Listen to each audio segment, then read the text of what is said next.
Good morning, students. I, Sadaf Khan from the Millennium School, South City, welcome you to this session of chemistry. Students, in this session, I will be discussing about the shape of the atomic orbitals. And orbitals concept you've already been introduced to in my previous sessions. I have repeatedly used the term when I am talking about the shells, subshells and orbitals, particularly when we were doing the quantum numbers and I was explaining you the concept. Just to refresh your memory, just visualize an atom like this, that there is a positively charged nucleus, and around the nucleus the electrons revolve around the nucleus in a particular shells. Now I told you these shells are composed of subshells, and the subshells consists of orbitals. So in this session I am going to talk about the shape of the atomic orbitals, the type of the atomic orbitals, their orientation and the specific details that needs to be discussed for each orbital. But before that, just a few quick general things that I would like to discuss for you to better understand the concept. Now this is the definition which you should be writing when you are asked to define an orbital or what is an atomic orbital. You will say it is a region of three-dimensional space around the nucleus in which the probability of finding the electron is maximum. So now I am not talking about fixed circular paths or shells or orbits. Now I am talking about a region in the three-dimensional space, and this is the latest definition of orbital. Okay, the region of three-dimensional space around the nucleus in which the probability of finding an electron is maximum. Now students, there is a tool that is used for the visual plotting or visualization of these atomic orbitals or locating the electron density diagrams, and these tools that are used for visual plotting are known as boundary surface plots.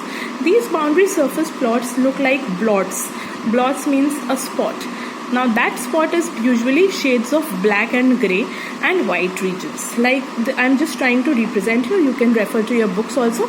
So these are basically plots or blots that show certain shaded regions like this, and then non-shaded regions or maybe less shaded regions. So there would be dark regions, there would be light regions, and there would be non-shaded regions. Now depending upon the intensity of the shading, how dark or light the region is shaded, that is related to the probability of finding an electron in that particular region in the given boundary surface plot. So a dark region like this, alright, a dark region like this, or maybe like this also. This is also pretty dark. So dark regions like this indicate a great probability or a greater probability of finding an electron. A light region which is not represented over here, it would be few light grey dots or something, represents a less probability of finding an electron. Whereas a non-shaded region like this, as you can see between this and this dark shaded region, there is a non-shaded region. There is no dots, there is no grey dots, there is no black dots. This non-shaded region represents the zero probability of finding an electron. So when you visualize a boundary surface plot and you see these blots or black dots, then you can see when the dots are grey dark, there is a great possibility of that indicates a great possibility of the electron presence, and when it is non-shaded, there is zero possibility. So an orbital, according to these boundary surface plots, would be a non-zero probability. In an orbital, I told you it is a region where the probability of finding an electron is maximum.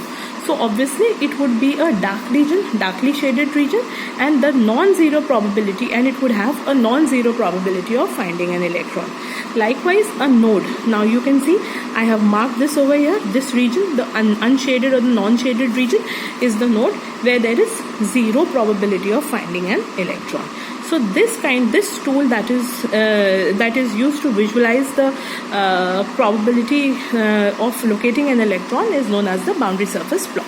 Now I come to the shape of the atomic orbitals. The three atomic orbitals I will discuss in detail. That is the S, P, D and F I will skip for the only reason which is why it is not given in your books also, neither will it be you will be questioned on that. The only reason why we are not discussing the shape of the F orbital is that the shape is very complicated. It is a complex shape, very, very difficult to draw or represent in your, it is beyond the scope to draw on paper. So it is not there, nor neither described in your books. So we will be discussing the s, p and d orbitals. Now s orbital, please pay attention. You know, for s orbital the value of L is 0, and if the value of L is 0, the m is also 0. There is only one orientation when we talk of the three-dimensional space, that is all the coordinates x, y and z, or all the planes we are talking about, the x plane, the y plane and the z plane. There is only one possible orientation, and that is why the shape is, since it is only one possible orientation along the three planes, the shape is spherical. And because the shape is spherical, it has no directional character. Alright, the size of the s orbital depends on n. That is the principal quantum number. You can see the order of size and energy. That is, as you go on moving from lower to higher energy levels, lower to higher values of n, 1s, 2s, 3s and 4s, the size and energy will keep on increasing. So the energy and size increases with increase in the value of n. So this is all about the s orbital that you should know. It is a very, very simple concept. It's just a spherical shape. Now we come to discuss the shape of the p orbitals. Now students, again, let's see this. For p notation, you know that the value of L is 1. So for shape of the p orbitals, when we discuss, we say that for a p orbital, L is equal to 1, and when L is equal to 1, m would be plus 1, 0 and minus 1. M will have values plus 1, 0 and minus 1. So how many orbitals are there total? If L is equal to 1, how many p orbitals would be there? 1, 2 and 3. 3 orbitals. These 3 orbitals, students, these 3 orbitals have a directional character with respect to the x, y and z planes, and represented or designated as px, py and pz according to the 3 planes in context. Alright. Now the shape is a dumbbell shape like this. It is a dumbbell shape. It has 2 lobes. I have told you the probability, maximum probability of finding an electron is in the 2 lobes that are opposite on the opposite side of the nucleus, and probability density function is 0 when the 2 lobes touch each other. Alright, where the 2 lobes touch each other, the probability density function is 0.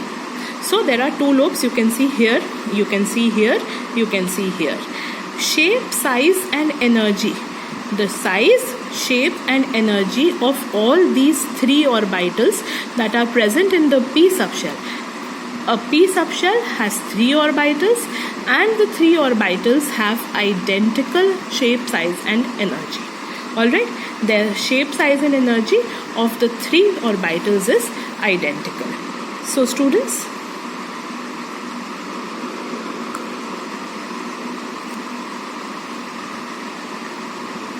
three p orbitals, they have the identical size, shape and energy, but they differ in their orientation when we talk with respect to the x, y and z planes.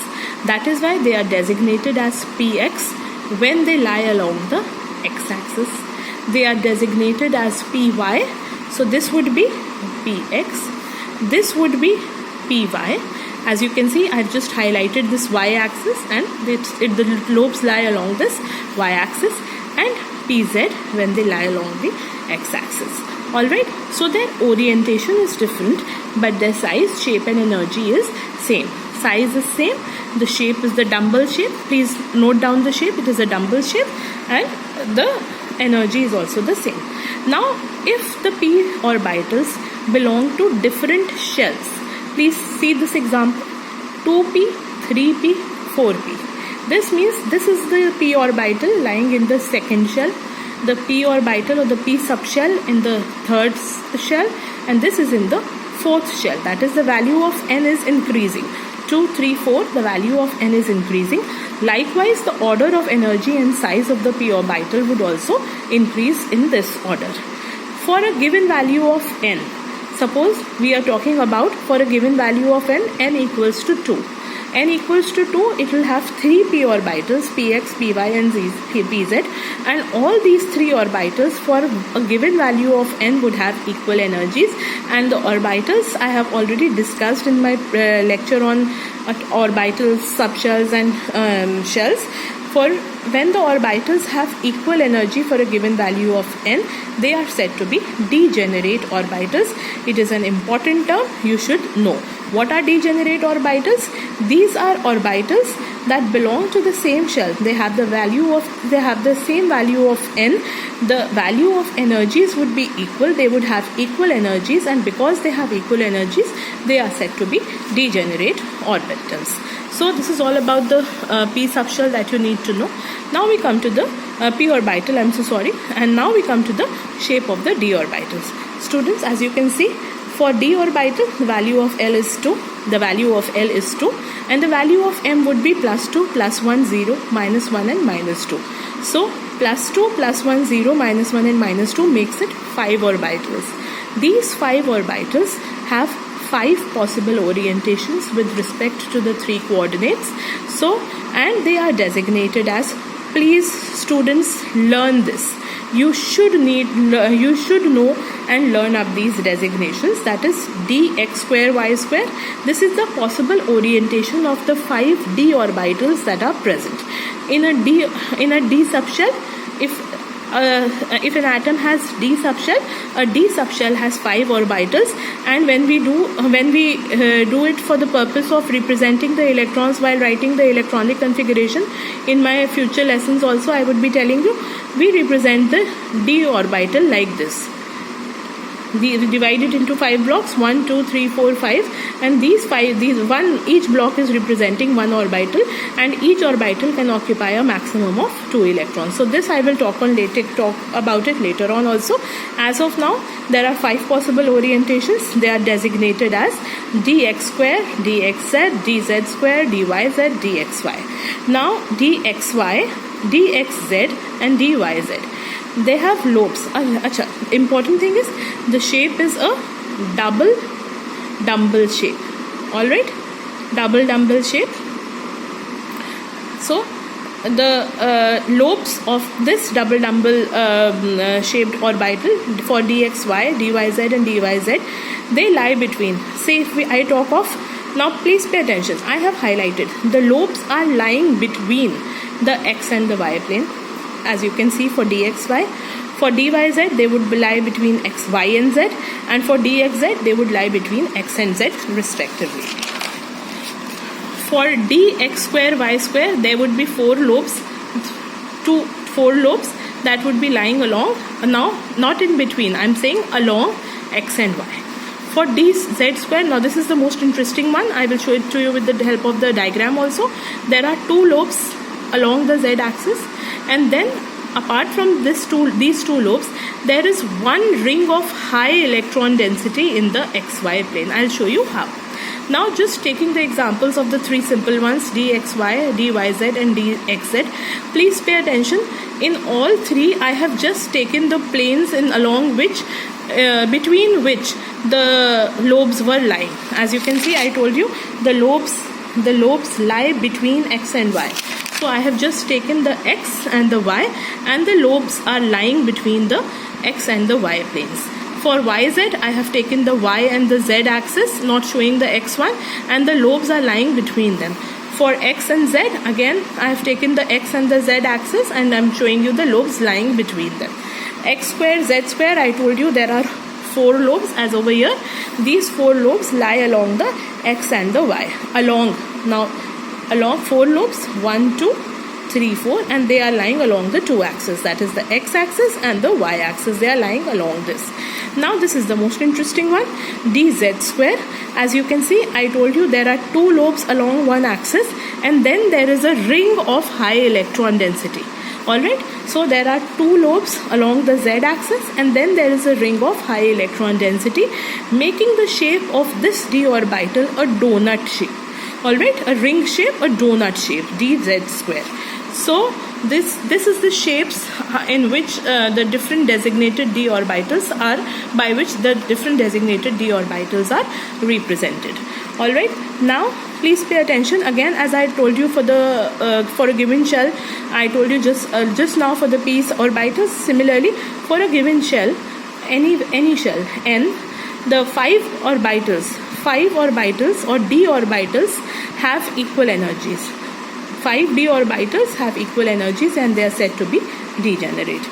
So students, this is all that you should know about the shape of the atomic orbitals. I told you at the beginning of the session only, you need not know about the f orbital because the shape is too complicated for you to be represented or taught on the paper.